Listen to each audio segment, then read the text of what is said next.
Did you know that before the bombs, before the hunger, before millions of Nigerians were displaced by one of Africa's deadliest conflicts, there was one final meeting, one final opportunity to stop the collapse of a nation. That meeting happened in January 1967 in a quiet town in Ghana called Aburi. And according to Chukwuemeka Odumegwu Ojukwu, Aburi was supposed to save Nigeria, but it failed, and what followed would change Nigerian history forever. Nigeria in 1966 was already breaking apart. Ethnic tension was rising. Political trust had collapsed. And after the January military coup that killed some of Nigeria's most powerful leaders, the country entered dangerous territory. Then came the counter-coup of July 1966. General Aguiyi Ironsi was killed. Thousands of Igbo soldiers and civilians were attacked across northern Nigeria. Families disappeared. Homes were abandoned. Fear spread across the eastern region like wildfire. For many Easterners, Nigeria no longer felt safe. At the center of this storm stood one man, Chukwuemeka Odumegwu Ojukwu, military governor of eastern Nigeria, Oxford-educated, brilliant, proud, and determined that the massacres against his people would never happen again.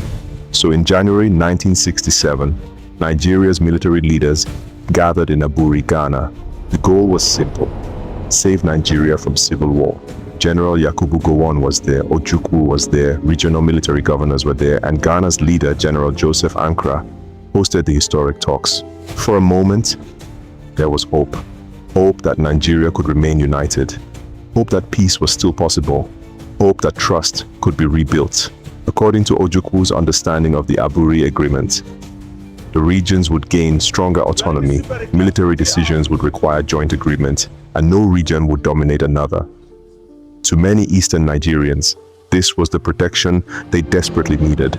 But when the leaders returned home from Ghana, everything began to fall apart. Disagreements emerged almost immediately. The federal military government introduced Decree Number 8, but Ojukwu believed the decree changed the original agreement reached at Aburi. To him, the promises made in Ghana were no longer being honored, and once trust disappeared, so did the possibility of peace. Ojukwu would later insist that the East did not initially seek war. He claimed the Eastern region feared another wave of killings, feared abandonment, feared extermination, and in his mind, self-determination had become a matter of survival. Then came the moment that changed everything. On May 30th, 1967, Ojukwu declared the Republic of Biafra. Nigeria rejected the declaration, and on July 6, 1967, war began. What followed was catastrophic. Cities destroyed, families torn apart, children dying from starvation, millions displaced by violence, hunger, and disease. The images of starving Biafran children shocked the world, and the Nigerian Civil War became one of the most devastating humanitarian disasters in modern African history. Even today, the pain of that war still lives in memory, still lives in politics, still lives in silence. To his supporters, Ojukwu was a defender of a threatened people, a symbol of resistance, the Akemba of Newi. But to his critics, he was a leader whose decisions contributed to immense suffering and division. Yet one thing remained constant throughout his life.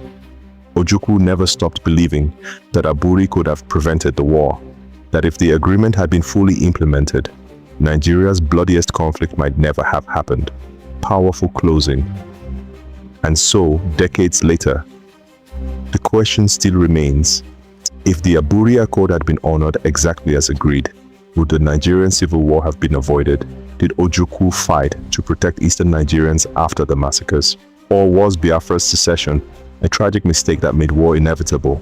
History is emotional, history is complicated, and history still speaks. What do you think? Share your thoughts respectfully in the comment section. Note, this documentary is based on publicly available historical records, biographies, academic references, documented interviews, and multiple historical perspectives regarding Chukwuemeka Odumegwu Ojukwu, the Aburi Accord, and the Nigerian Civil War. Interpretations of these events may differ depending on political, ethnic, and historical viewpoints. Keep following for more. Thank you.